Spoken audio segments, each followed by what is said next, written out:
And we are live. Hello, everyone, and welcome to the Soul Survivor podcast. I'm Dylan Bird here with my co-hosts Ryan Winthrop and Jordan Heffler. And usually we do not podcast on Sundays, but today we have a special guest joining us, Kelley Wentworth, from season 29, 31, and 38. Thank you so much for coming on, Kelley. Yeah, you're welcome. Thanks for having me.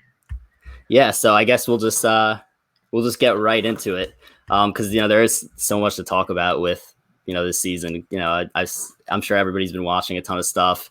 Just trying to absorb as much content as possible before Survivor possibly goes away for a little bit with the lack of filming. But I know, crazy. I don't know what they're gonna do. What a wild time that we're all living in right now. Yeah, I know, it's pretty crazy. But what are your thoughts on the season so far? Okay, so I feel like the past few episodes have really kicked it up a notch. So there were a few episodes kind of like leading up to the merge and then after where I was thinking, okay, this is fine. But I felt like, we have this Tony show now and I've been waiting for it all season because he's just such a delight on the screen. So I've really enjoyed the past few episodes. Obviously, the Sandra Blindside episode was incredible, but I think that we've really hit like a great stride now. And I know there are only a few episodes left, but I'm really excited for the double boot episode and the finale. So I'm excited to see where it ends up. What about you guys? I love it. Me and Hef were just like texting about this after the other night. We're like, I think it's officially moved into like top 3 season ever territory like already. And we don't even know like how it ends yet. So. Wow. Okay. Let's see who wins and then we'll make that call. Yeah, I know the results may be important. Everything could change in a second if like something that nobody likes happens in the next few episodes. So. Yeah, exactly. So not to change the conversation, but who are you guys wanting to win then? Like who would be the perfect winner to make this season like in that, top 5 or top 3 seasons ever? I mean, I've always said Tony. I mean, I've been a big Tony fan for a while. And I think the reason why I would be excited is because I didn't expect him to do well, especially after Game Changers. I mean, maybe he would do a little bit better, but I thought he still could be a merge boot or maybe go a few weeks ago. But I'm so impressed Tony has dialed down his game in the pre-merge and is now kicking it up a notch. So I'd be really happy with the Tony win. I've always been big on Jeremy as well. I've been big on Denise. So any of those 3 would be huge for me. Okay. Yeah, so, I mean, obviously Tony is automatic entertainment every time he comes on the screen. But my other 2 favorite winners are Jeremy and Tyson. So I would love to see Tyson come back. And Jeremy's kind of getting a little bit of an underdog story this season. He's playing from the bottom pretty much every episode as of recently. So I would love to see if he could somehow make it to the end. Yeah, I would say Tony and Jeremy also. And it's funny because before the season, we were podcasting and we were talking about like each person's chances. And me and Ryan were like, Tony has like no chance whatsoever. Like I completely expect them to go out within the first like 4 episodes. So I think it would be like pretty incredible if you were able to win. And Jeremy also, who's like been pretty much on the bottom the entire time since the merge. Exactly. Yeah, I'm right there with you guys. And it's so funny because I think that Tony and Jeremy would be the most satisfying for me at this point, but they've had such different games that it's really kind of crazy because you think like a Jeremy win. Yeah, he's been on the bottom a majority of the time and he's had to play a way different game than he's had to play in the past or in other seasons. And then you have Tony on the flip side, who Boston Rob is calling a boss and who is basically calling all the shots and making the decision. So it would be an interesting win if either one of them did pull out the victory, but a completely different win at the same time. Like it'd be really interesting to see how it all kind of shakes out. But yeah, not a knock against anybody else left either. I just don't know that I would be happy with say like a Nick win or a Ben or some of the other individuals left. So I think the one other person that I'd be pretty satisfied with winning is if Sarah won. Because I feel like that if she were to do it, then like she would like take down Tony in some like really like amazing way. So that's why. Yeah. Okay, that's fair. And yeah. So just to go on to like another topic, what are your thoughts on Edge of Extinction so far this season? Because I know that you were obviously on the first season with and people have like polarizing views on it.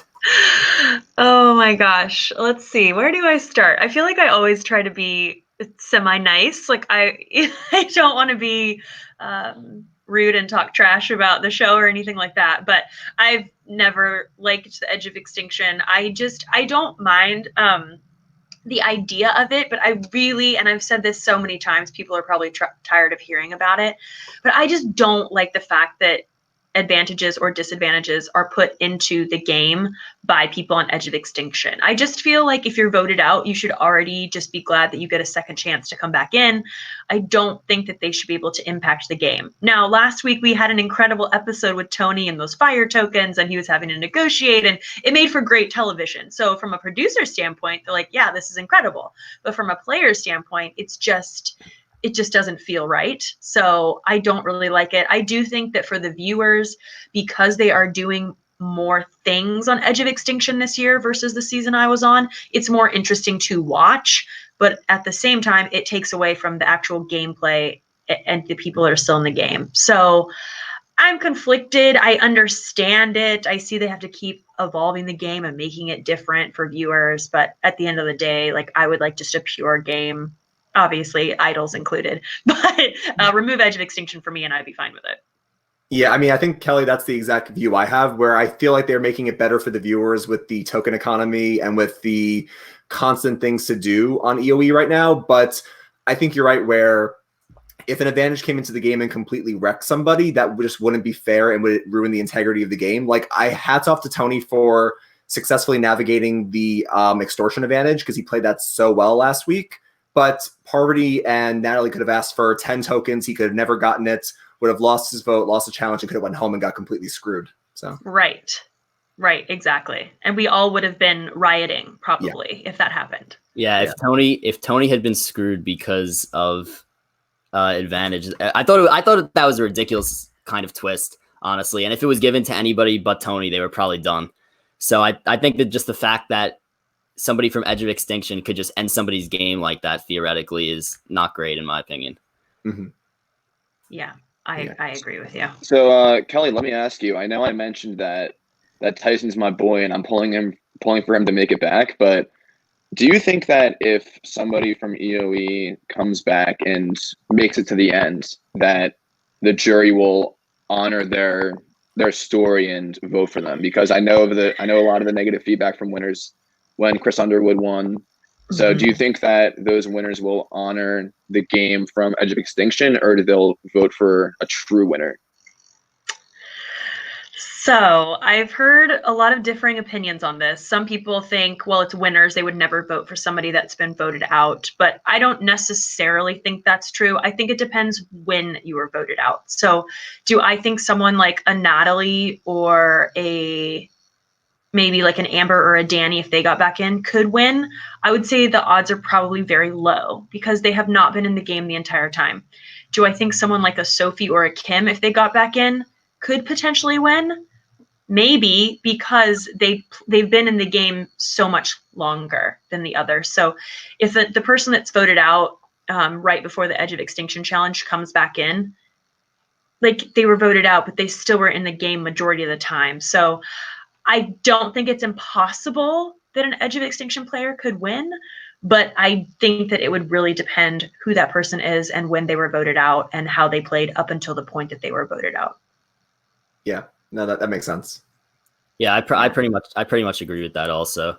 I don't, in terms of like Tyson, I don't think, I mean, Tyson's different because I feel like he has so many relationships with people on the edge, just in the game in general. But even still, if you're voted out twice, I don't really see how a lot of the winners would vote for him to win, since he was voted out twice. I also don't think that unless Tyson were to win out immunity, there's no way anybody's going to let him, I don't think, go to the end. I actually saw one theory that maybe anyone who comes back from the edge could win if they take out Tony. I feel like because Tony's playing the best game this season after the merge, I feel like if he's the main hurdle on the way to the end, and if anyone comes back from EOE, whether it's Natalie or Sophie or Tyson, and they take out Tony, if you have that move, I think even if you come back from the edge, I think you win this season. Potentially. Yeah. Potentially. I mean, but let's take Natalie, for example. Do you guys really think that Natalie could win the game? No. It's unlikely, I think. Yeah.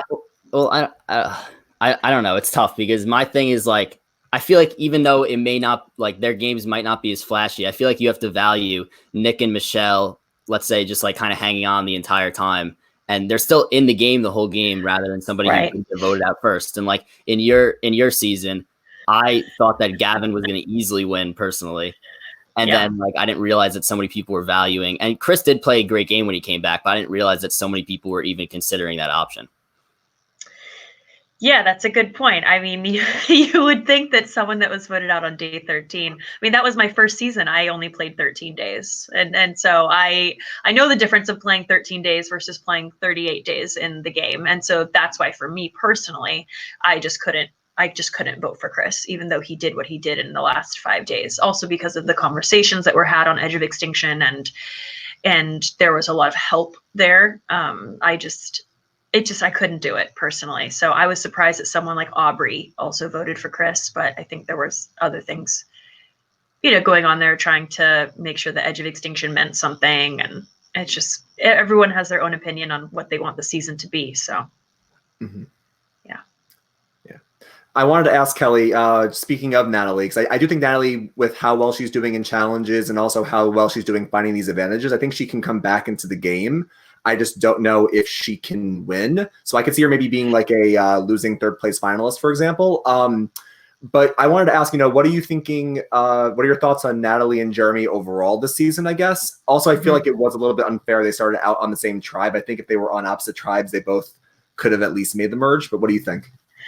Yeah, I think that's true. It's so tough because there is a ton of luck involved in Survivor. We all know that. Even people who want to say that there isn't, there is. And your starting tribe is a lot of luck. So if you start out on a tribe, for example, and you don't go to tribal council until the merge, I mean, that's incredible. Whereas you might be on a tribe where you have to go to every tribal council. So for them to have to be on a tribe together, it was just one of those unfortunate situations where everyone's looking around going, who can we vote out? Because you just don't want to stir the pot early on. And so you just find an easy reason. And that's an easy reason. I can't get mad at other people for looking at Jeremy and Natalie and saying, well, they're very close outside of this game and they probably would work together. They're both very dominant in the game. Let's vote one of them out. So I think if they had started on separate tribes, I do think it would have been a completely different story. And Natalie is a beast. And she's a good game player, and she's incredibly strong. We've seen that on Edge of Extinction. I think had she been on a separate tribe from Jeremy to start, it would be a completely different game for her. Mm-hmm. I agree. And I'm very thankful that it was her and not Jeremy that was voted out right away. I gotta Same. say. I feel bad saying that because I know both of them, but I was so rooting for Jeremy that I really didn't want it to be him, but was also bummed out for her because that just sucks. Like, you didn't do anything wrong, and it's just not, I don't know, not how you want to go.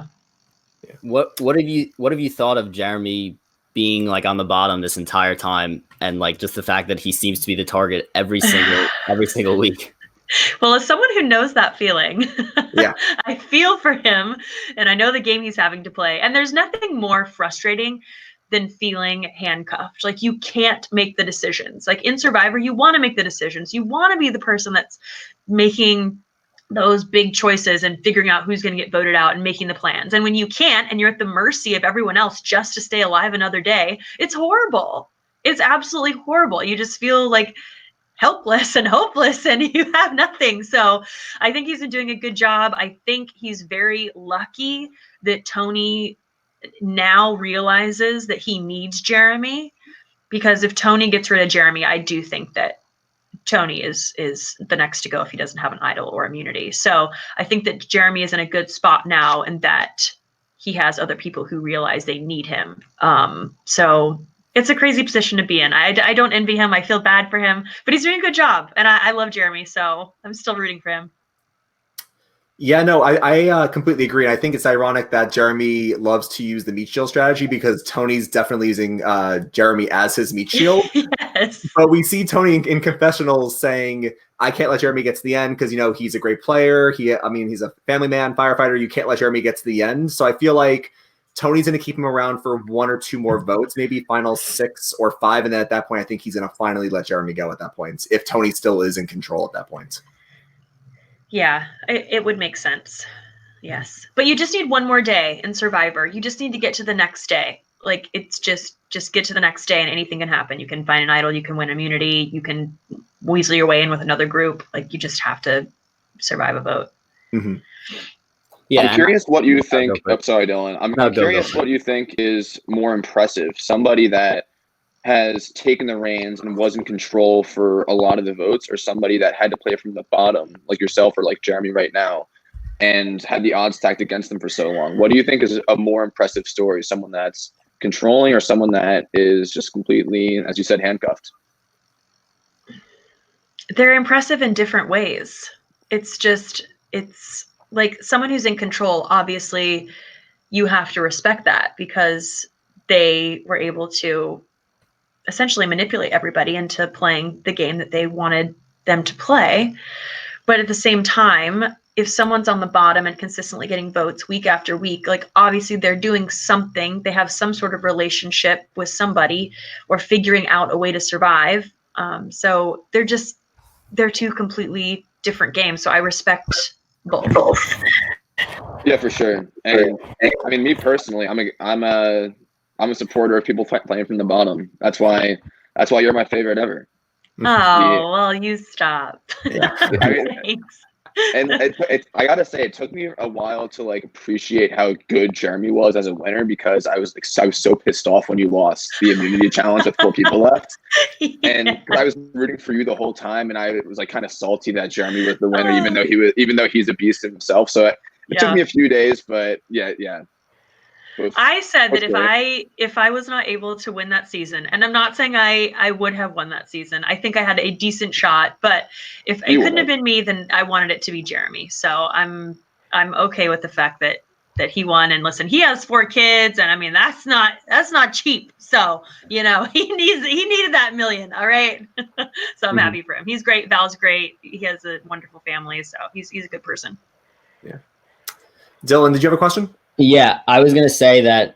Is my audio coming through good? Because I'm having like Wi-Fi issues here. I can hear you. All right, cool. Yeah. So I was gonna say that I think that right now you could almost compare Tony's position to sort of what Jeremy was in Final 7 in season 31, just because like it's because Jeremy, like nobody, at least on the show, like at least from what we saw as viewers, he kind of flew under the radar, and then you hit Final 7 and you're like, oh wow, like this guy could win. And he had an idol, and he had 2 really close allies with him, and it just like seems like there was nothing that could really take him down.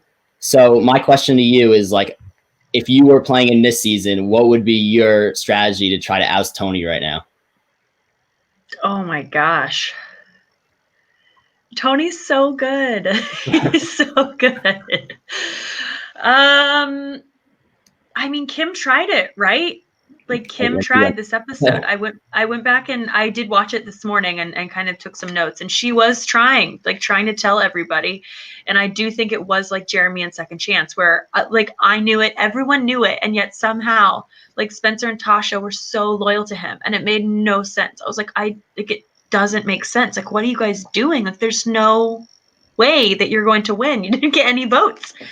And so I think the only way is to just try and get a new group together. But it's so tough because if you tell the wrong person, like Ben is so loyal to Tony right now that he goes and blows up the plan for Kim. You know, like I think if Ben doesn't have that conversation with Tony, do they just go ahead and get Jeremy out? I think probably so.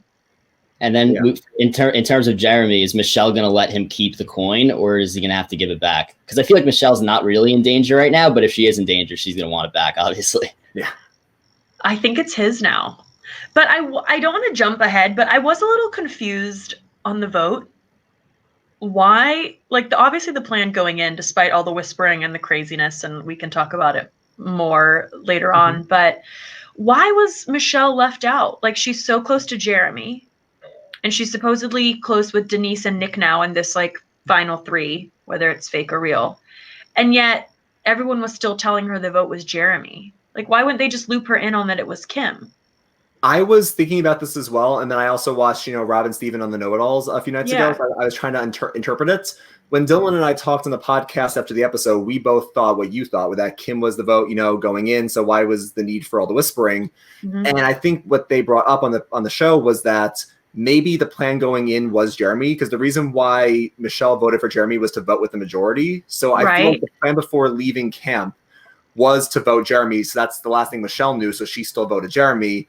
And then at Tribal, Jeremy and Tony started whispering. and whether Tony realizes, oh wait, the coin flip means he could be safe, or maybe I can use him as a shield again. Tony realizes that he should maybe keep Jeremy, and that's why I think he goes around trying to flip it to Kim, and then at the last second, I think he does flip Nick and Ben, which is why Michelle still votes for Jeremy, but the votes still fell on Kim. Like, that's the story that I'm starting to understand. Okay. There was just one moment where Tony told Nick, vote Kim, Tony told Nick, vote for Kim. Nick sits down and tells Sarah and Michelle, he's saying vote for Kim, but let's stick with Jeremy.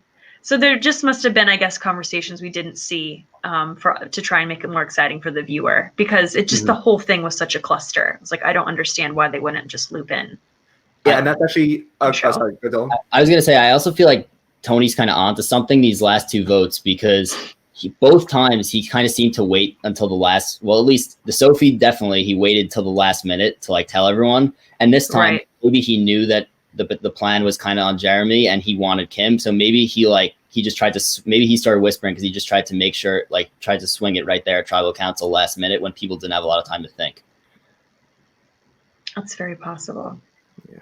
When you were watching, were you like kind of yelling at the TV for Jeremy to play the clone? Yes. It's like, play it. Like, just do it. What do you have to lose? Yeah.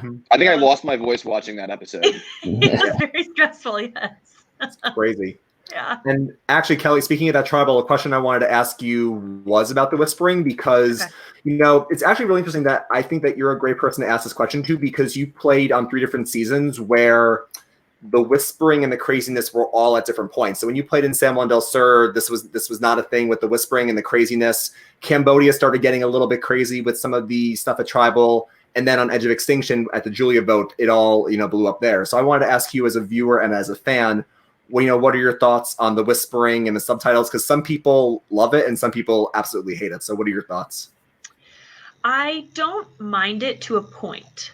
So the Tribal Council in Edge of Extinction, where Julia went home, that was going to be me. They were all voting for me. I was going to play my idol. Like, that is what the plan was going in.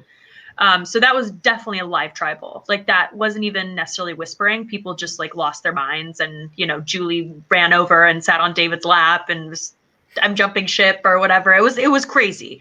Like, that wasn't a situation where people were just kind of continuing their conversations from camp. Like, I would say that was definitely a live tribal, if that's what, you know, we're going to call it.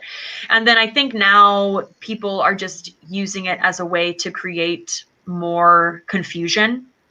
So when you go into tribal and you're always like, you know, that famous stick to the plan, that's what you want to do. And you want to try and confuse other people if you can, because you don't want people to know like where the votes are going in case there's an idol or anything like that. So I get why people do it. I guess for me, in this episode in particular, the talking after Jeff has the urn and says, does anyone want to play an idol? I am not okay with that. Like, there is no reason that Tony should have been able to turn to Jeremy and say, who did you vote for? And then turn to Sarah and say, do you feel comfortable? And then like that, I'm sorry, but that is too far for me. I do not like that. I don't think that that's right. Yeah. I mean, when JT stood up in Game Changers and did it, like you said, I thought it was interesting. I thought it was fun. I thought other tribals, again, like the Julia vote, I thought that was interesting and fun. But I think it's gotten to the point where it's gotten a little out of hand. And like you said, once Jeff has the urn, I'm saying it really just is now they can just talk whenever they want. It's just gotten a little bit crazy. Yeah, I don't think they should be able to do that. You shouldn't be able to then have a second conversation and like look at people's faces and have chats and decide if you're going to play an idol. Like, that's not how it works.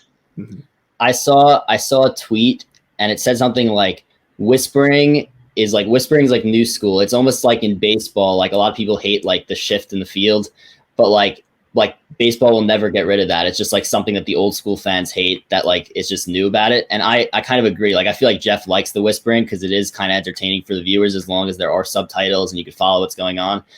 But I also agree with you about like after the votes are already casted, like you shouldn't be able to like read the room before you play an idol, like for that long at least. Yeah, I just don't like that. And it's funny that you mentioned the Tony thing after the votes were already cast, because I asked if anybody had any questions for you on Twitter, and one of the only like really good questions I got. Somebody said, do you think it was a good move for Tony to kind of show his cards like that and basically tell everyone that he has the idol by asking Sarah if she feels okay? Or do you think it was like too far for Tony and that he should have just kept it to himself? I think most people knew. I mean, he had told Ben about it. Sarah knew about it. Once you tell one person, you have to expect that multiple people are going to know about it. So I think it was fine for him to do that. I mean, that's kind of how Tony plays the game. He doesn't care. But as far as him talking, no. Stop it. I don't like it. Yeah. Don't do it. I think it's also interesting because we see people on the jury like Parv and Adam saying, what just happened. I feel like it also makes the jury confused, and it makes the jury not understand who's the one.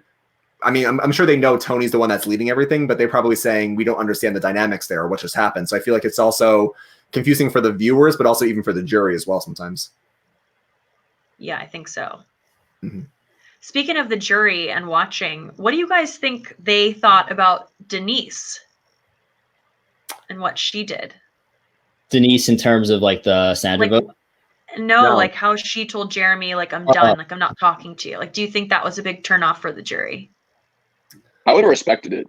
I don't think so at all. I think that a lot of people were like blasting her for it, but I think she tweeted like some long thing, like I was just exhausted, and I think like somebody had to do it where like they had to be like, we're done, and she may have done it in a way that was just more like loud and and like, but like I think it had to happen eventually, because there's only so much you could do when you already feel like you have a plan, and then there's all this whispering that breaks out for who knows how long it went on for. So I'm sure she was just tired of it, and maybe in terms of her game, like probably wasn't the smartest thing to be that loud about it, but like somebody had to do it eventually.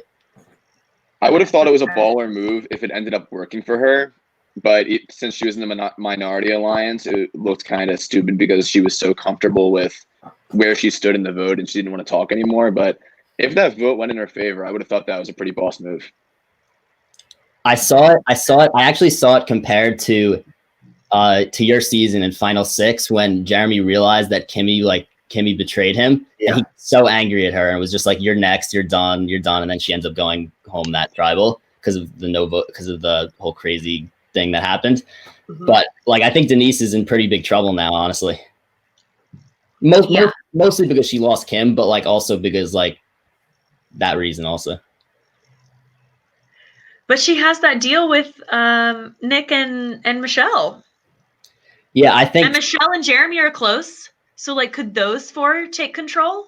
Right. And I was going to say that if I were coming up with a plan to oust Tony, then you would have to think that it's going to be those four. But, like, you have to keep in mind that he has the idol. Everyone knows that. And Ben has an idol. So, like, I think that if I were them, I would probably place all the votes on Sarah. Well, no, I would make it seem like I'm gonna place all the votes on Sarah and try to make Tony play his idol for her, and then try and place all the votes on Ben where he doesn't see it coming. But then that could all blow up in your face if Ben plays the idol. So it's tough. It is tough because they both have idols. I know. Yeah, and not only does Ben have an idol too, but as we saw, Kelley, Nick just completely got perplexed when Tony asked him what was being said about me, and then Nick said, "Oh, you weren't talked about," and then he goes, "Really?" Because Ben just said my name got brought up, and Nick was like, I mean, you can tell us, like, isn't that the worst tell on Survivor when someone says, "Let me think about that," or "I have to look at what was said"? Yeah, that was not good. He was not good with the quick thinking there. Not like Michelle last week when she had to think of a reason for her fire tokens being gone. So I think if you're comparing those two and they're thinking on their feet and trying to come up with something, it's definitely different. But Nick is interesting for me this season. So I kind of feel a little bit bad for Nick because like I feel like he's not playing like a great game by any means, but like his edit is just like you just every week there's like a scene with him where you're just like the intention is for the viewer to be like, yikes, whether it's like him butting in our conversations or like him just like stumbling over his words or stuff like that. So I it was pretty interesting. So I mean, you'd think certainly Nick can't win, right? I mean, I don't know. Right. I wouldn't think that. I wouldn't think so, but I guess we'll see. Yeah. And I wanted to also get your thoughts on like the whole immunity challenge thing. So first, what are your thoughts? What are your thoughts on having a double immunity when there's only 8 people left? So I think there was a double immunity like that in Second Chance. I think it was when there were 8 people. The one where Joe and Keith passed out. Oh, I think yeah, that was at 8. And didn't you win that with the long Yes. poll? Yes, that it was you and Keith because Joe passed out. Yeah, yes. I forgot about that.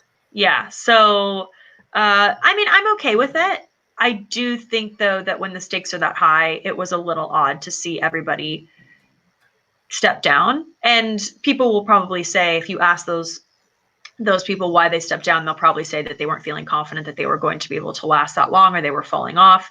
But it is still interesting to see people do that, especially like Michelle looked pretty comfortable. It didn't look like she was going to fall off. And then Nick as well. Like that was kind of strange that he would do that. So I was kind of wondering, like when they got back to camp, excuse me, and he was telling everybody like, oh, sorry, I didn't, I know that I was trying to win that or whatever. And they were talking about, well, we'll have to put Tony on the back burner.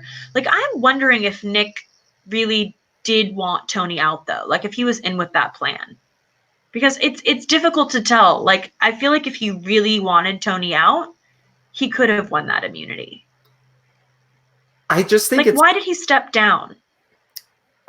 I think it's so tough. I think it's all down to perception. I know we always hear from Jeff, perception is reality. So if you think something's going to happen or you think this is the situation, that's what it is. I think that's what, like when you brought up earlier a few minutes ago that Spencer and Tasha were so loyal to Jeremy and Spencer maybe thought he could win. Actually, he said to you at the Final Four, a famous confessional where he says, I have a good shot. And you're like, oh, that's interesting. You have a good shot to win. Yeah, I remember.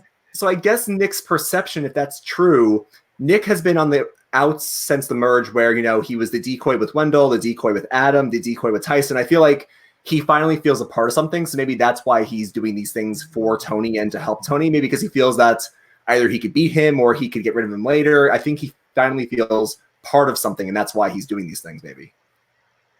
I hope he doesn't think he can beat him. I don't know. Ryan, I also think you made a good point on the podcast the other night. So Kelley, what Ryan said is that if you realize you would say that the 3 people who have the best chance to win are Tony, Jeremy, and Sarah. And ironically, yes. those are all 3 people who have been voted out of the game before, whereas the other people who are left, they've never been voted out. So they may have like a false sense of confidence maybe. And like, I think that this definitely was the case with Kim. And I know that Kim, like, I respect Kim a lot for, like, she definitely made the right move by having to go. She had to go after Tony and she knew that. But I also think that when she stepped down, maybe she just she doesn't really know the feeling. She doesn't know the feeling of getting voted out. So maybe she just had kind of a false sense of confidence. And that's could have been the reason why she did step down. Yeah. That's very possible. I mean, there was a challenge in Cambodia where we got to choose between a new shelter or something and playing in the immunity challenge. And I remember that Sierra after that always kind of felt like, oh man, like I shouldn't have sat out of that immunity challenge I picked the rock and basically that was like, I was vulnerable to go home and she did go home. So you always wonder. Yeah. I have a question for you guys that I just thought of. So Kim and Sophie both went home with idols. And I know that their idols go back into the game. Sophie didn't. Kim didn't? She played it? She played it for, what was it? She played it for Denise 2 votes ago, right? Remember when it was Tyson and Right. Yeah. Sophie. So if Sophie comes back, does she keep that idol and she can use that idol when she comes back in the game? No. Okay. I know because I went home with one in my pocket. Oh my God, I forgot. Yeah. No. Yeah, you actually don't get to keep that at all. That's a shame. That sucks. Yeah, the idol's dead. It's kind of ironic because like if you earned the idol in the game and then you get voted out within your pocket, so you go to Edge. But meanwhile, like the Edge could like gift advantages to the people in the game, so it's all like I don't know. It's like a weird kind of thing. Yeah. I know that Edge won't be back for a while after this for sure because a lot of people are complaining about it. Mm-hmm. Yeah. And speaking of dead idols, I think one thing that we discussed in the podcast a couple of weeks ago was when they had the first EOE comeback challenge and Natalie and Rob had put 1 token to the challenge and 3 tokens to an idol to come back into the game. Yeah. We were saying, well, do they still have those idols in case they come back this time, or are those dead now? And I think Jeff said in an interview that they spent those tokens for that challenge those tokens they put to the idol are now dead, so they have to start over again. So I feel like until we see the comeback challenge for the second time, either this week or at the finale, I think we'll see people buy new idols then. But I think any and all tokens for the first challenge are now officially dead, I think. That's so weird to me. I think so. I'm not sure. Because then I feel like as long as they knew that, as long as the players knew that, then okay, that's fine. Yeah. But I feel like if you knew that, why would you buy an idol? Like I would put all my tokens towards the advantages in the comeback challenge. Mm-hmm. Do you think that there was like a max amount of advantages you could have bought? 3. It was. I think it was 3. Yeah. I would put 3 on the challenge. Now I don't know because it was that really tough like snake kind of thing at the end. So I'm not really sure how like if they probably wouldn't have given you an advantage with the snake because that was the hardest part. They weren't that good. I guess I remember seeing the little paper. Someone posted it on Twitter, and it was like something like the stick was already put together for the pole thing or something like that. I don't know. I guess they weren't that good. Definitely the sand digging is a good one because it's exhausting and you don't know how deep it is. So the people that use the tokens for that, like I think that was smart. But I feel like if you don't know if you're going to get back in, why waste the tokens on an idol? Like that's just a gamble that you're going to get back in. Like I would have just put them all towards the advantages to get in the game. Mm-hmm. Yeah. Once you get, I don't know. I feel like if you're, I definitely would have, but I could see why Rob were to buy the idol because I feel like if Rob were to get right back in, he's going right back. Right. So from that standpoint, if you're Rob, yes, but like if you're, who was Natalie bought the idol? If I were Natalie, I wouldn't have bought the idol. And we'll see what happens because I know that Natalie has a ton of fire tokens already. Yeah. So see what happens for the next challenge, and like that leads me into my next question: who do you think is going to come back? Oh man, I don't want to be the person that's looking at the edit or who we're hearing from, but I am going to be that person. So, I mean, like I literally forgot Yule was on the edge of extinction. So I would say Yule's probably not coming back. I did think last episode it was interesting that there was that confessional from Amber about Rob and about how he doesn't give up. It might have been too obvious and it's just Boston Rob and everyone loves him. So maybe they just included that because like everyone loves Rob, but I did think that was interesting. I feel like we've obviously seen a lot of Natalie. I feel like we've seen a decent amount of Tyson and even Parv too. We've seen, so maybe one of those people. I thought maybe Wendell would come back because that Michelle storyline was so weird to just not have a conclusion to, but I don't think that it's going to be him just based on the fact that we haven't really seen much of him on Edge of Extinction. So maybe Rob, maybe Natalie. Rob, Natalie, or Tyson, I guess, is my guess at this point, not knowing who else is going to leave the game in the next few votes. It's funny that you mentioned the Wendell thing because I literally said the same exact thing. I was like, the Michelle thing, like I felt like that was going to be a thing that like lasted the entire game. Yeah. And then he gets voted out and we were like, oh, well, that was the end. And like she didn't even vote him out. So I felt like, and Wendell's also like, he has that personality where he's not going to get like overwhelmed by a challenge to get back in. Like, and so I felt like that Wendell definitely had a chance. And I still think he'd be like my sleeper pick, but we haven't seen any of him. Yeah. Yeah, I'm putting my money on either Natalie or Tyson or I guess Parv too, because Parv has been doing a lot with the advantages. I think it could have been Rob, but I have a weird feeling the elbow is going to come back, and I feel like it might be worse than we think with the elbow injury. But okay. I would say the edits, like Kelley said, the edits and what we've been seeing is showing maybe like a Natalie or Tyson comeback or somebody still in the game. I don't know. Yeah, I bought a lot of Tyson stock, so I'm riding it. Okay, fair enough. It's so hard to bet against Tyson in a challenge like that because you just feel like it's just like that's his challenge to win like every single time. I feel like. Yeah. I want to see in the comeback challenge though. I want to see like a big puzzle at the end. I get so tired of like the tables with the balls and stuff, and I know they do that sometimes because they have to fit enough people, right? Like they can't have a big challenge where they can't fit 10 people or whatever. Like it has to all be in a certain area. But I do want to see like something a little different than like a ball challenge or a table maze or something. Like do something where it's like a big puzzle or something where it kind of an equalizer. But well, Kelley, I was going to ask you that the first comeback challenge this season was the same as in your season where it ended with the snake and the ball at the top. Do you think that they're going to do the same challenge again this time for round 2, the one that Chris won with the ropes and the table maze at the end, or do you think they're maybe? I don't know, maybe. I mean, it would make sense. They've already built that out. Like they would have it. But There's definitely too many people to do this, but I agree with you about like the huge puzzle at the end. I always think that the most fun challenges to watch, and I don't think they've had this in a few years, like probably not a lot in recent times, but when they used to have the huge maze at the end in the final immunity challenge, and it used to take forever, or even something like the challenge that you won. When was it? Final 5? oh my gosh, that's my favorite challenge. I love that challenge. It was so fun. Because that had like everything where it was like you were going to different stations and then you had the big puzzle at the end. So I loved it. Yeah, I think that like Which one is that? So there were all these it was almost like a half circle, and on the like there were the puzzles, the 5 puzzles that like you had to move them and to fit. It was the one that Ozzy lost in South Pacific, I think.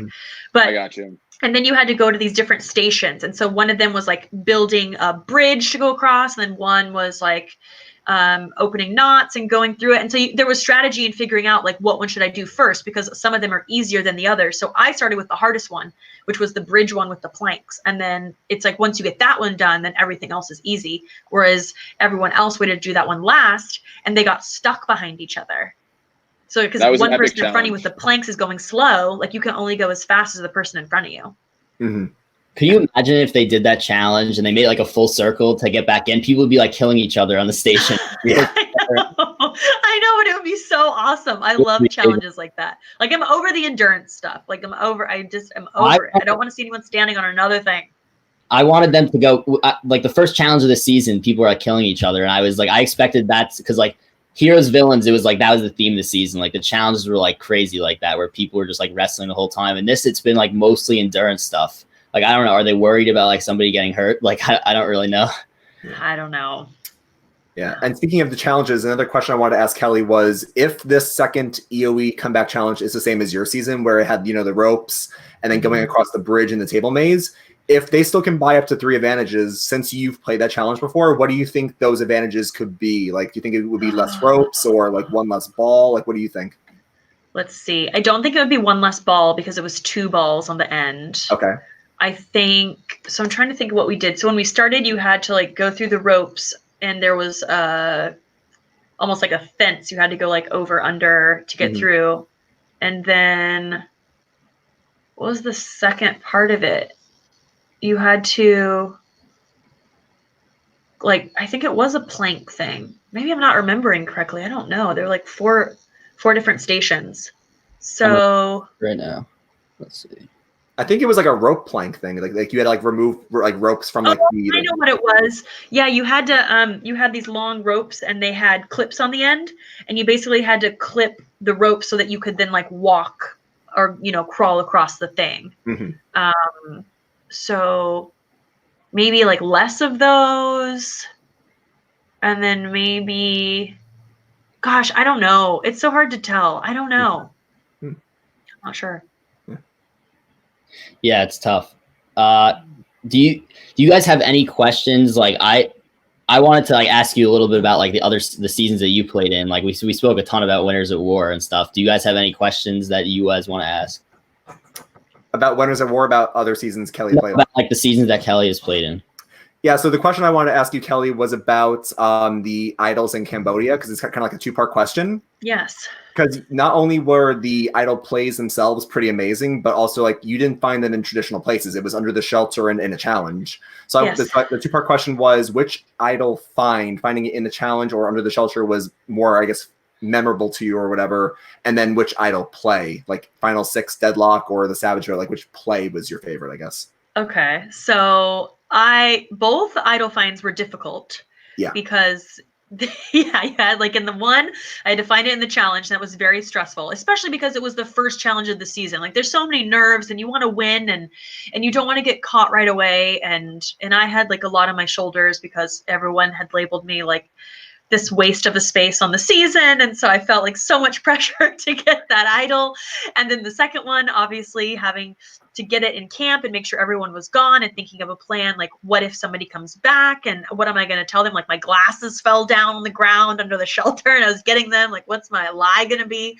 But I do think the first one was the toughest because it is in a challenge. And so like like people can still see you and it's very stressful. And I passed by it and I was like, oh my God, like, what am I going to do? I'm like, I can't have this be my story. Like, I can't not get that. And then it's like, I'm just that same person that everybody thought I was, like this terrible player that shouldn't be on here.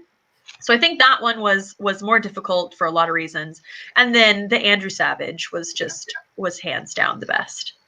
The Andrew Savage was the best because oh God, sorry guys. I had like unplugged my little headphones. Sorry. The Andrew Savage one was good because I knew that people were voting for me, but I didn't know that everyone was voting for me because there are people that said they still wanted to work with me. And so I understand you have to lie and we've all done it and blindside people, but I felt like when I kept seeing my name and I was like, oh, okay. I thought maybe I was going to get 5 or 6 votes. I didn't know I was going to get all of you. So, okay. It just felt like a little victory. Like, all right, take that, keep underestimating me and the other girls that I'm working with. Yeah. So probably that one. Yeah. So I have another question about that season. So I thought that this was extremely like underrated and I did not remember it, but my dad was like, my brother wanted my dad to watch like old Survivor seasons because he's watching the season with us and he used to watch like the old school, but he hasn't watched in a while. So we told him to watch Tony's and then Jeremy's.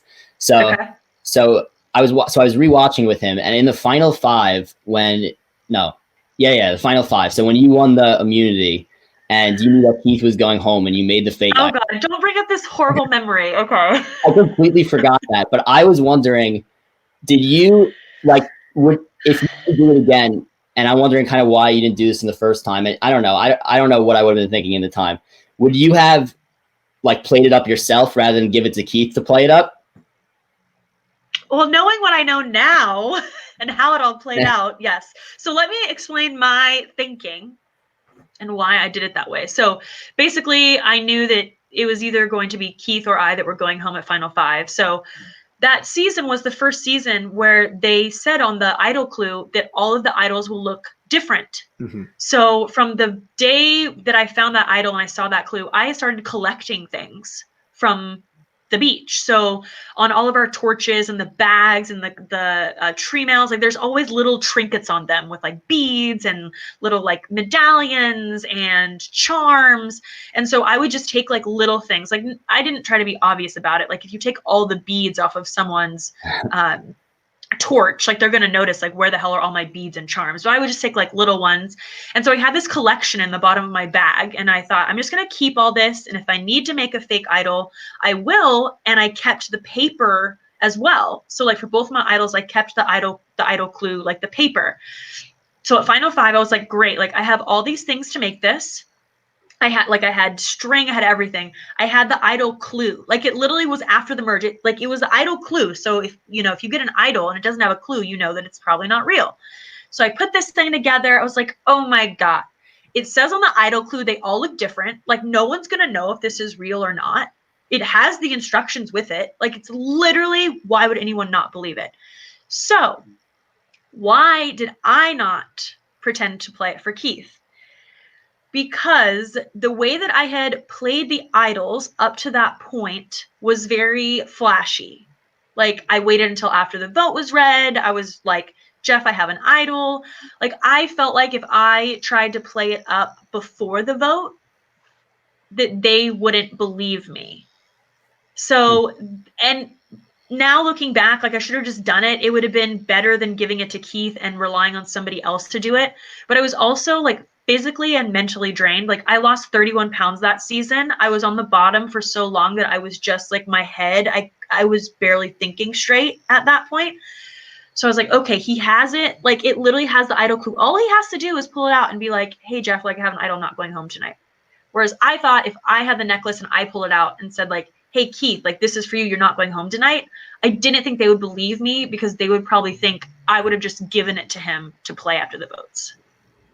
Does that make sense? It's probably not good thinking now that I'm talking it through, but like, yeah, because like you said, flashy moves is like your MO. And if you don't adhere to your MO, they're going to get a little suspicious. So it makes sense in the moment. It makes perfect sense. Yeah. But looking back, that was a big regret of mine for sure. And I guess, I don't know, if you think about it, like why, if you did have a real idol, like, and you can't go home because you have immunity. Like, why, from their perspective, like, why would you hype it up? Why wouldn't I play it the way I'd always played it? Like, why wouldn't we do the votes and then it's like, haha, like we got one of you guys. Yeah, I get right. That makes sense. Like, I don't know. Jeremy also has like just from 31 and then from this season, Jeremy has like the best like sense of when not play things. Like he just always knows. I know. I know. He's so good. He's a really good player. But yeah, that kind of like triggered one other question about, I know we're like going all the way back now to what we were talking about before, but in this past tribal council where they put the votes on Jeremy, why, like, I feel like a major flaw of like so many players this season is just seeing Jeremy as like the only threat and just Jeremy. Like they're so hell-bent on getting rid of Jeremy that they're not like looking at the rest of the game. Why did they not place votes on Sarah? Like, why did they place votes on Jeremy? Like, I know that they probably think Jeremy is to go home, but like, if you wanted to take out Tony, why not, I guess, quote unquote, weaken him? Right. Well, that goes back to my thing about Nick, though. Like, I don't know that Nick actually wanted Tony out because like there were options to get rid of somebody else. And the same with like, so I was thinking, I'm like, okay, Jeremy and Michelle are supposedly tight, right? So if you take Jeremy, Michelle, Kim, Denise, and Nick, that's 5 people. So why didn't they get together? Like there has to be something else we didn't see. And then Michelle was still left out of this vote, or I guess we're saying they changed it at tribal. But there's just must be something else. Like I think that Nick is more loyal to Tony than the other group at this point, because I just can't understand why that 5 wouldn't work together, you're right, and vote out one of the other 3. Well, the one missing piece of the puzzle that I think I have, and I think you, Kelley, you can mention this because, you know, obviously we don't see everything on the show. There's tons of secret scenes and things that we don't get to see as viewers. So we don't have all the information. Like you guys have a lot more information than we do. But right. there was a secret scene posted this week that Kim and Sarah, I mean, Kim is gone now, but Kim and Sarah were it tight too. Kim and Sarah had a good bond. I think maybe that's the reason why Kim didn't want to risk some votes going on Sarah and Sarah going out, because Kim and Sarah are closer than the show is making it appear to be. Yeah, that makes sense. It's a very tough season to watch in some ways because there are so many relationships. It's not like black and white. Like there's just so many different things going on and so many people who are working together. Like you could say that, you know, Jeremy and Michelle, like I forgot that they were close. Like I didn't realize they were as close as they are. And then you have Tony and Sarah. And then now we have, you know, Nick and Michelle were together for a while. And then you have Kim and Sarah and Ben and Tony, and then Ben and Nick, and Ben and Jeremy were close at one point. Like I'm just trying to keep it all straight to figure out what's going on week to week. Yeah, and there are so many moving parts that's just another reason I wish there wasn't an Edge of Extinction, that we could have like 10 more minutes of clarity. Yeah, I think so. It's very tough because like from our perception, things look a certain way, but like maybe like if you're like, I guess from my standpoint, you're thinking like, well, why isn't Sarah just like, why didn't she just turn, like, why isn't she turning on Tony? Why is she like still sticking with him? Right. Why is Nick not turning on him? But maybe that they just feel like if they were to turn on Tony, then they're the next one to go. So that's what I think the possibility is. And truthfully, like, yeah, you could try to take out Tony and go for it. But like, if you're going to be the next person out, then like you would rather get to the end and have a chance than not, I guess. Tony is so good, though. Sorry, I'm just sitting here thinking about the last 2 votes and how he's like, oh, you're coming for me? Okay. And then he's like, all right. It actually does make sense that Kim, Michelle, Nick, Denise would get on board and vote me out next. Like, it's so good. Like, don't just go for the obvious vote of Jeremy because you've been trying to get him out. But if Jeremy gets to the end, I mean, good luck. So, yeah, exactly. I see both sides. Did you guys think Ben, though, this episode? We didn't talk about Ben. Oh, God. I was watching and I was just sitting there thinking, for someone who's one survivor, this is such bad gameplay. Like the way he was dismissing Jeremy and not wanting to talk to him. Like, I get it. There was a point in time in Second Chance where I was so mad at Spencer and I did not want to talk to him. But you just have to swallow your pride and just do it and be like, okay, you got me on this one and I'll pretend to be friends with you. Like, it was so weird how he was just shutting Jeremy down. I thought it was such bad gameplay. I'm over Ben. I just don't understand it. Again, like you said, Kelley, I mean, as a winner, it doesn't make sense. especially since some people were saying, you know, oh, we didn't see all of Ben's games in Heroes versus Healers Hustlers. Maybe he had more of a social game than we saw. But, you know, here we're seeing he gets into arguments with Rob in the pre-merge. He gets into arguments with Adam and now Jeremy. And unless we didn't see something that was a secret scene, I feel like, what did Jeremy do wrong? The only thing that Jeremy did wrong to Ben was to blindside Sophie. But I feel like even when Jeremy left Tribal with the safety without power, Ben was still mad at him then for saving himself. So I'm not sure what Ben's problem with Jeremy is. Why were they mad at Jeremy for leaving? Like, you have to, like, he was the one that was going to go home. That's what I don't understand. Like, why do you get mad at the thing I get so mad about is that it's like, you guys were voting for him. Like, if anything, has a right to be mad at you. Yeah. It's a very, like, there were some moments with Rick Devens and Edge of Extinction where it was like that, where we got back to camp. It's like, I can't believe you'd vote for me. I'm like, but you voted for me. Like, what? Like, it doesn't, you can't be mad at me because I wanted to vote you out and then you wanted to vote me out. Like, we're just not working together. But that's Survivor. But like, you can't freak out about it because like if I didn't vote for you, you were going to try and get me out. It's just so strange. Like, I don't understand why I've been so upset with Jeremy. Like, I missed something. Yeah. And me and Ryan mentioned this when we were podcasting on Wednesday. Like, if Ben were to not win his season, his fatal flaw would have been like social game.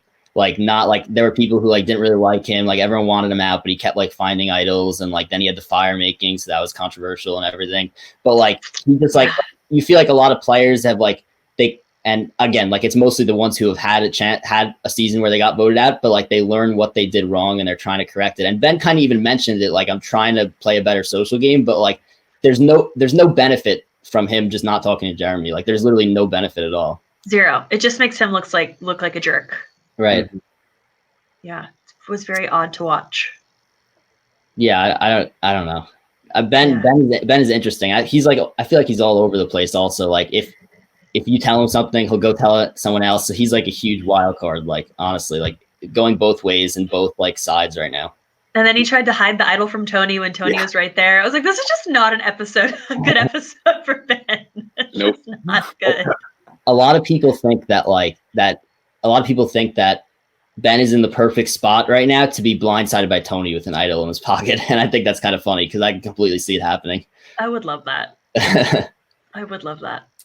So Dylan, you think that in next episode or maybe at the final 6, you think that Ben will get blindsided with an idol? Because I feel like Ben has a really good chance of being our 0 vote finalist, possibly, with how much he's getting into arguments. I could easily see Ben getting dragged to the end at this point. I'm just not sure. Maybe Tony sees him that way, but I'm not sure. I think Tony may fear him now because of the idol, and he knows about it. Fair. So like, I don't know if anybody else besides Tony sees him in that light. I feel like a lot of them see Nick and Michelle in that light, maybe. But I don't know. I think it's possible, but I think that the fact that he has an idol now and Tony knows about it, like, I thought that Tony for a second was just going to be like, all right, like, we'll worry about Kim next week. Like, Ben has to go because he could use that against me potentially. So I don't know.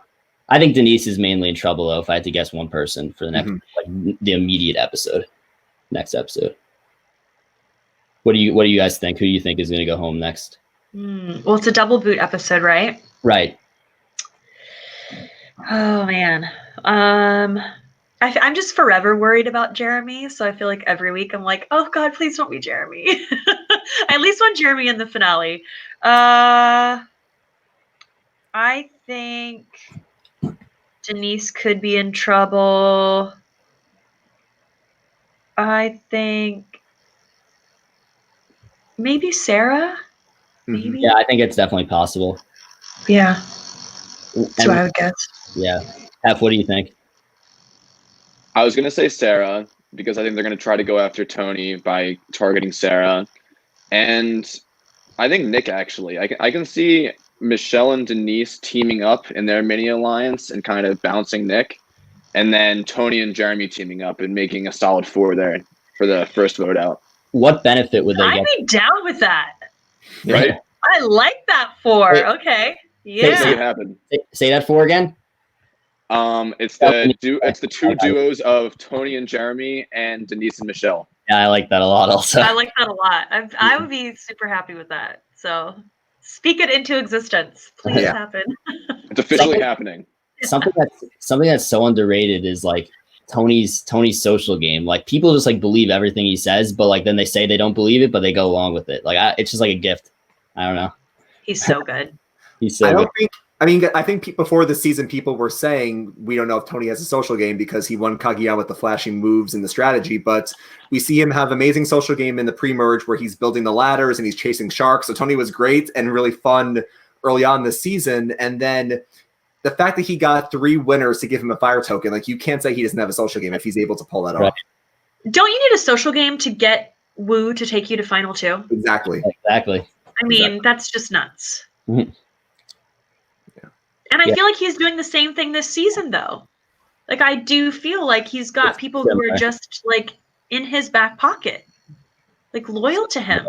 Yep. I've seen, like, every week, like, on Twitter following the episode, people like, oh, this episode, this person was this person from Kageon. This person was this person from Kageon. And they're, like, comparing both. I think it's similar also.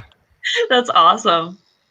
It makes sense that Sarah could be the Trish and Nick could be the Wu. And I guess Spencer could be the Jeremy. It makes perfect sense. I love it. That's amazing. Yeah, and one more thing that I wanted to bring up, and I think that this is so interesting that this actually came back to like I see it now. So we were on like we were on 3 times with Russell Hantz on his show. Yeah, and for the bracket thing. Right, the bracket. So he Good was time. Yeah, he was telling us like way early back, like this had to be like probably, what was this? Like, I don't know. I'd say it was like 2 episodes into the merge maybe. And he was telling us, he's like, I feel like Jeremy is not playing a good game and Jeremy is playing a Sandra type game. So he sees that as not good, obviously, because that's his thing.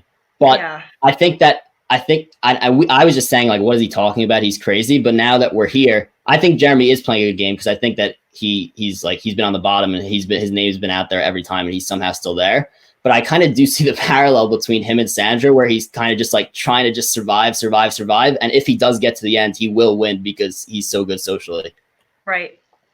Yeah, but when you're on the bottom, that's what you have to do. You have to do it. He doesn't have to just like, it's not like there was a moment during the game where he could have said like, now I can control things. Like I don't see a path where, because every single week for the last like 4 weeks, his name's been brought up. Yes, and there is a skill in convincing people that you should stay. Because when you're on the bottom, you're an easy vote. So you still have to socially work with people and maneuver and manipulate to get the target onto somebody else. Granted, he has Tony who is making moves on his own too and making decisions. So luckily Tony is a smart player and can see all of this, but yeah. The best thing for Jeremy was Tony realizing that he could use him as a shield. And it's so ironic because Jeremy used Jeremy's whole strategy with the shields, and now Jeremy's like the biggest shield of all time, and somehow like I know. I know. I love it though. I love both of them. I love their little relationship on and off the show. Their dynamic on Twitter has been quite funny too. So yeah. Tony was, when we had the bracket, because I was like refreshing Twitter all day when the brackets were happening because I was getting like notifications like every 3 seconds. Tony literally responded to every single person who like made any kind of comment. It was unbelievable. Well, if I responded to every person that made a comment, then that might have been bad. So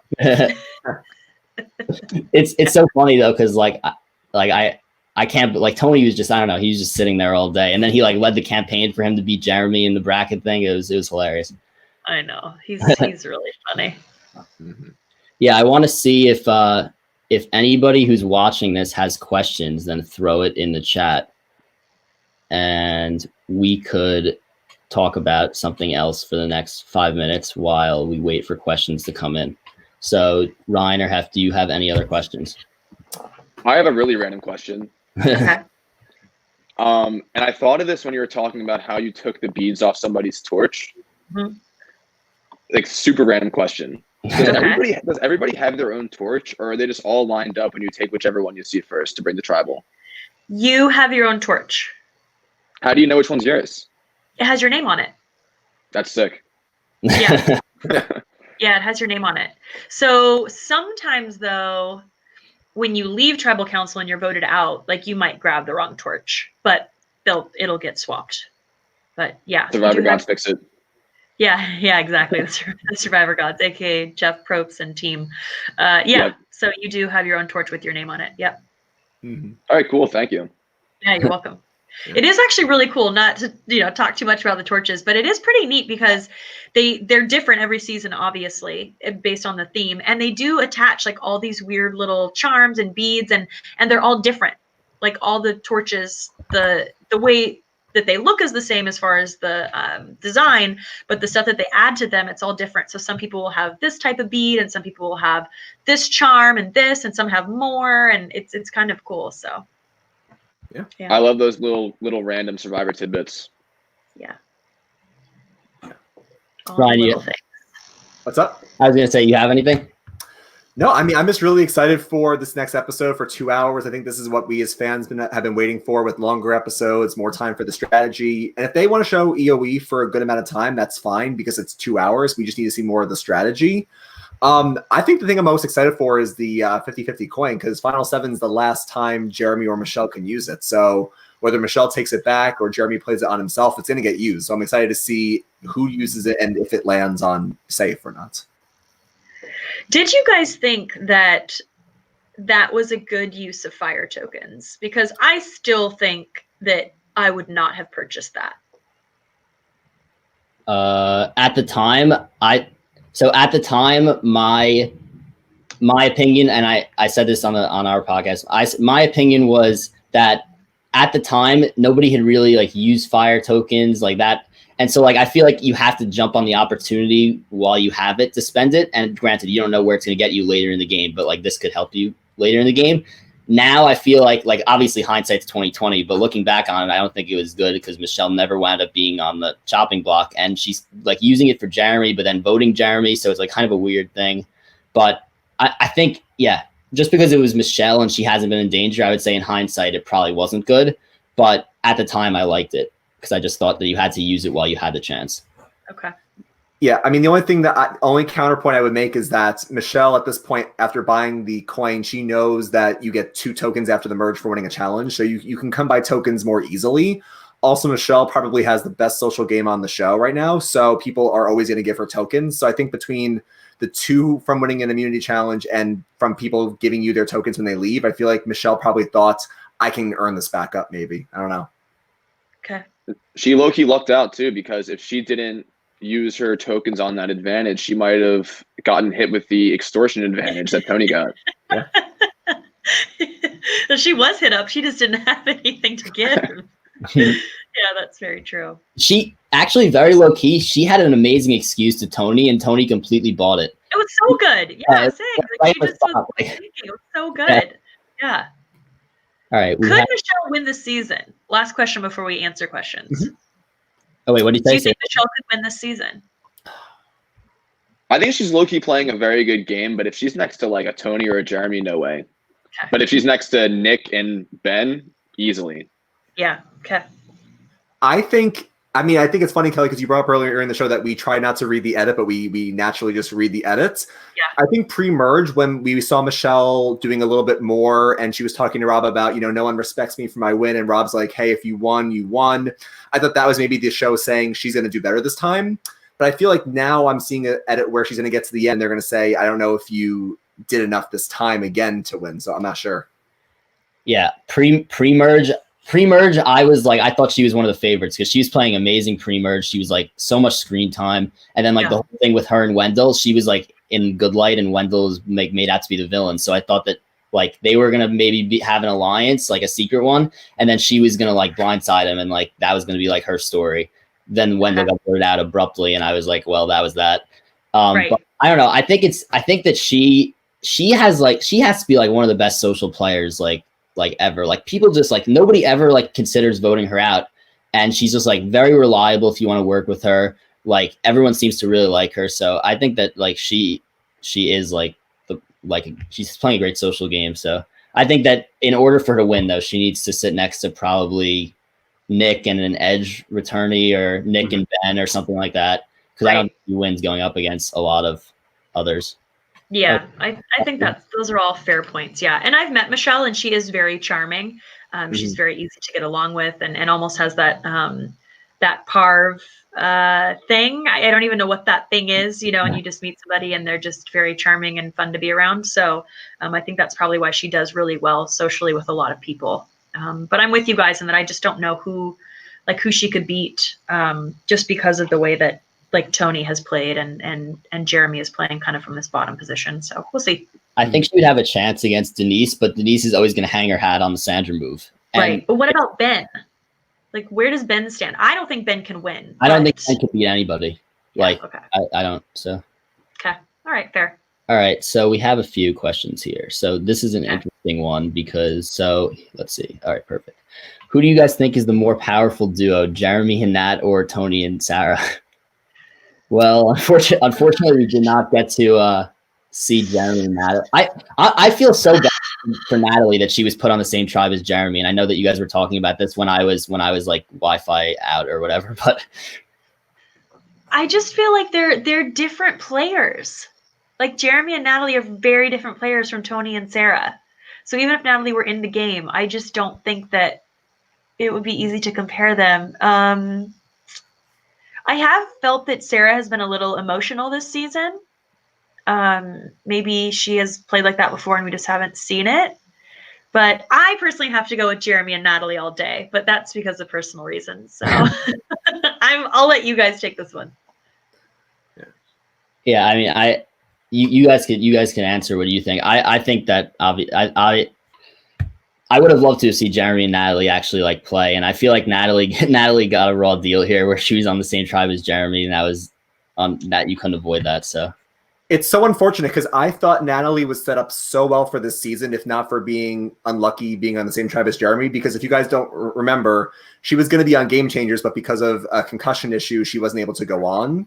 And I feel like with her not being on Game Changers, people would have forgotten about her great game in San Juan del Sur. And I think she was set up so well this season. I think just being on the same tribe as Jeremy really handcuffed her. So I think it's tough. I mean, I think the answer would be Tony and Sarah because we've seen more of what they can do. But I respect both Jeremy and Nat as players so much that they could be an amazing duo. Yeah. I would be. Go ahead. I was going to say that if I had to be in an alliance with either duo, I would probably choose Tony and Sarah. Really? Really? Yeah. Really? Why? Sarah protects who she's with. She doesn't go back on people, and Jeremy and Natalie are loyal, but I think I'd rather surround myself with those two big targets, Tony and Sarah, because I mean I'll trust that Tony does the dirty work for me, and he's able to sway the vote in my favor, but. I don't know. I was never really a big Natalie fan in her season, to be honest with you. I didn't think she was that impressive, and I think I'd rather be with two absolute beasts than one beast and one very good player. Hef, why don't you ask Sierra Dawn Thomas if Sarah was back in her allies? How about you ask her that question? Also ask Stephen Fishback if Jeremy's loyal. Very true. Okay. I would be shocked if Natalie doesn't come back at some point because I would love to see her play again where she's not the first boot. But next question. What would you say is the biggest advantage or disadvantage of playing in a blood versus water season with a loved one?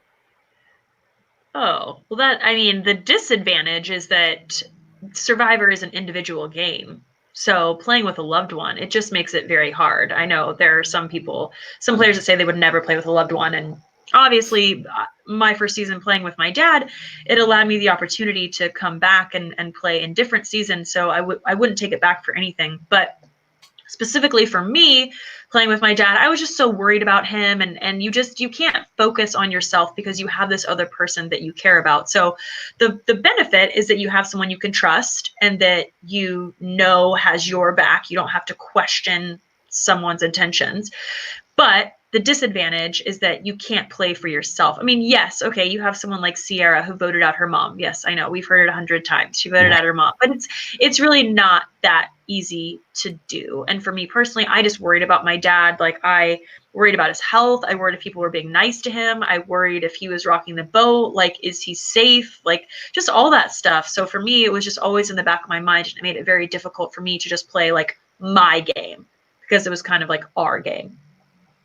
Mm-hmm. So yeah, you definitely had like I remember you definitely had a few confessionals in Cambodia where you were like you felt like you had a weight lift up. Yeah. yeah, that I mean the thing is that like that was going to be my storyline at least to begin with. So I told my dad when I came back, I was like, because here's the thing, when you go back and you've played before, like there's a game with the producers, like you know what they're looking for. So like that had to be my story of like I'm basically free now because my dad isn't here, but like he knows that I wouldn't give. I wouldn't give up that season that we had together because now we have something special. So yeah. All right, next one. So this is interesting because we talked about doing we've all been talking about possibly like in the off season, like doing like fan casting or whatever you want to call it. So what future themes for seasons would Kelley like to see? I want heroes versus villains again. I don't care. Like, why have we not had that again? We've had other things twice. Like, maybe it's because it's one of my favorite seasons, but I just love that like good versus evil. Like you want to see. Like, do you want to see the good guys come out on top, or are you rooting for like the bad guys? Like, I just feel like it's a theme that is amazing. So I want to see heroes versus villains again at some point. And then I think that's probably the only one I would want to see for returning. Maybe Second Chance again, depending what that cast looked like a Second Chance 2. But then for new seasons, like, oh God, I don't know. It's too hard for me to like think. I've seen some crazy things of like USA versus Canada and like East versus West, or like, I don't know, weird stuff. I don't know. So Yeah. what about you guys? I've always wanted to see Heroes versus Villains 2. That's in my top 3 favorite seasons. I love that. And I want to see a second chance because I think that not only was it's also in my top 10 seasons. I love Cambodia, but also I think as a fan, getting to vote for who you want to go in is so amazing because it really connects us with the show and it connects us with the cast because you can vote for different reasons. Like I voted, for example, like I voted for you because I wanted to see you get like another chance to prove yourself. I voted for Spencer because Spencer. Yeah, I voted for Spencer because Spencer could have won Cagayan. So I voted for different people for like different second chance reasons. So I feel like it's a shoo-in for the fans to get involved. I love it. Right. I would love to see second chance too because there's always the people who went pre-merge that would be on the season you'd be like, well, you want to see him like what, like how do they learn from going out early? Like a great example is me and Hef when we were doing the podcast during season 39. From preseason, we were so set on Chelsea going really far. Okay. And then she got voted out with the idol in her pocket. And like I don't know, like I'm sure like the producers see like there was potential there if she played the idol right. You don't know what could happen. So like I was like that kind of story paired, as Ryan said, with the people who got really far, like a Dom, and tied at the end and didn't win. So I would love to see that. Yeah, like could you imagine like Dom or Chrissy on the second chance? Like they definitely deserve another chance to get that title. They were so close. Right. And you're right about the fans being involved. I do think that was something that was super special about Second Chance. Now, as someone who was in the pool of people who could go on or not go on, it was very stressful. Yeah. I will also tell you that campaigning for 3 months before you had to leave, it felt like I was playing Survivor for a year, but that's fine. I do think it's cool that the fans were involved, and then it makes the players feel like they really have to prove something too. So I think that's why there was like a decent level of gameplay in Second Chance, because everyone felt like it's not just for me, it's not just for my family, it's not just to prove something to this small group of people. It's just like literally like I feel like the chosen one. It sounds so stupid, but I do think that that's a cool thing. If they did it again, to have a vote again, I think would be awesome. Mm-hmm. Yep. And then the next one. So this is kind of random, but where do you stand on the best player always wins debate? For example, Natalie beating Russell or Sandra winning heroes versus villains. So is this person saying that Russell should have beat Natalie and Sandra?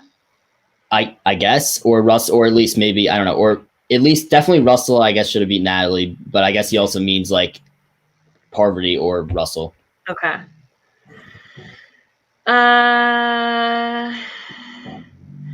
Oh man. Do we say that the best player always wins?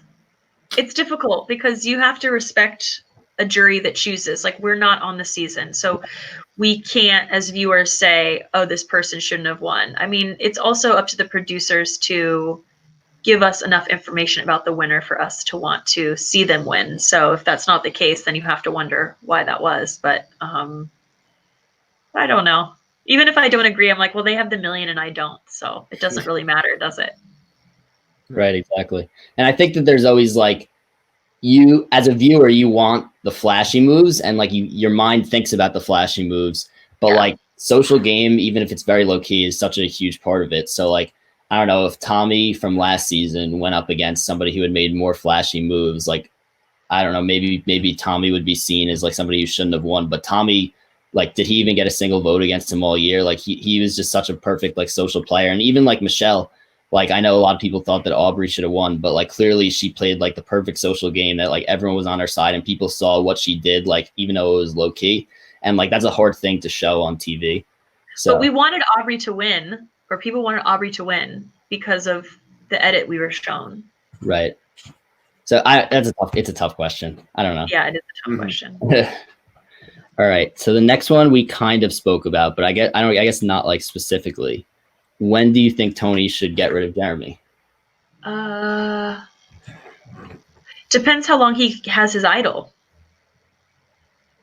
Because I feel like if he has his idol up until 5, then you can get rid of Jeremy at 6, no problem. I think. Like, do you see where I'm going with this? Like, because he needs to keep Jeremy basically ahead of him as a vote. Yeah, I think he waits one more and then maybe does it. So like when it's 6, like you said, because theoretically if you're Tony, you want to keep Jeremy in as long as possible, but you don't want him to just rattle off 3 immunities in a row and then next thing you know, you're at the end with him or not at the end. Exactly. What but you also don't want to get voted out. It's a tough balance. Yeah. What do you guys think, Hef and Ryan? What do you think? So it's tough, right? I think that Jeremy's going to look to cut Tony's throat, but if I'm Tony right now, I feel pretty good. And I think that if I'm sitting next to anyone at the end, I'm going to win. So I wouldn't be in a huge rush to cut him because he's a pretty valuable ally at this point, especially with how little people there are. I think that if I could, I would get rid of him at 5, but I definitely would not get rid of him this episode with the double vote off. Yeah, I think 5 or 6 is fair. That's what I would do. It's so tough though, because you do risk Jeremy winning immunity at 5, Hef, and then what? Yeah. Then Tony's done. Yeah. The idol, unless some crazy advantage comes into the game that we're not expecting. See, it's not about Tony beating Jeremy at the end, because I think he could. It's about Jeremy getting Tony out before that. Yeah. I think 6 makes sense to get rid of Jeremy, and I do think that Tony has a good point that like we shouldn't want to sit next to Jeremy at the end for obvious reasons. But Kelley, do you think there's also a thing in there about if you're only there because someone saved you, can they win? Like for example, if Jeremy got to the end with Fishback, I don't know if Fishback could win because Jeremy could say, if I didn't save you, you wouldn't be here. So I feel like if Tony and Jeremy got to the end, even though Jeremy has an amazing life story and Jeremy's a great player, Tony could say, Tony wins. What's up? Yeah, Tony wins for sure. Yeah, because Tony could say to the jury for the Sophie vote, if I didn't save you, you would have been gone. So yeah.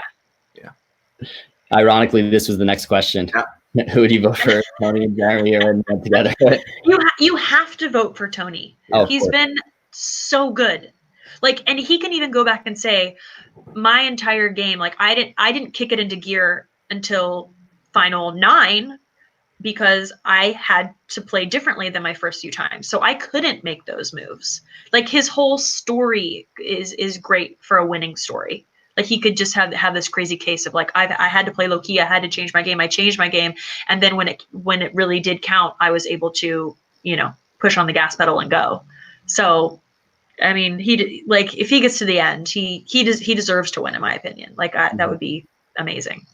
It's so impressive if like, the fact, like, I would have never have thought I would have never thought in a million years that he would be left right now, let alone possibly going to get to the end, just because like his reputation and like, you didn't know if like a guy like Tony could really adapt his game. Like we've seen like a lot of people criticize Boston Rob, although like I don't really agree with it that much, but like a lot of people criticize Boston Rob that he literally tried to play the same way this time around as he did in 22 when he was playing with people who had just played, who like were kind of naive about the game. And that he didn't adapt. And Tony has completely changed around his game from being crazy to like really low key, and now he's like kind of crazy again, but like got there because he was low key. Yeah, but I think his crazy now, like it's on purpose. Right. Like it's Yeah, working. yeah. Everything he does is for a purpose. He's not just doing it to do it. Like even the whispering at tribal, even him trying to switch the vote and deciding who's going to go and all this stuff, like he knows what he's doing. Like he's not just he's not one of these players who you're like, oh my god, what are they doing? They're just nuts. Like there's a method to his madness, and he's insanely smart and very good at this game. It's so incredible that he's like you see some people like have a lapse where they step off the thing on an immunity challenge, and like, or some lapse where they just like, I don't know, do something that they shouldn't. And Tony just never seems to have that like lapse of concentration. He just like he's always so on. Yeah. All right. He's So good. yeah, he is. We have all right. So I guess we have all the questions. We can now wrap up, but I'm really looking forward to seeing how this season plays out. And thank you so much, Kelley, for coming on. We really appreciate it. Yeah, thanks for having me. This was so fun. I guess we'll see how our predictions turn out. I'm really hoping for that Tony, Jeremy, Denise, Michelle 4. Like I'm on board that that train. So I'm hoping. Yes, let's see. I would love it. Yeah, so thanks for having me, you guys. I appreciate it. Thank you. Thank you, Kelley. Thanks, Kelley. Thank you. All right. Is this our goodbye? Yes. From live.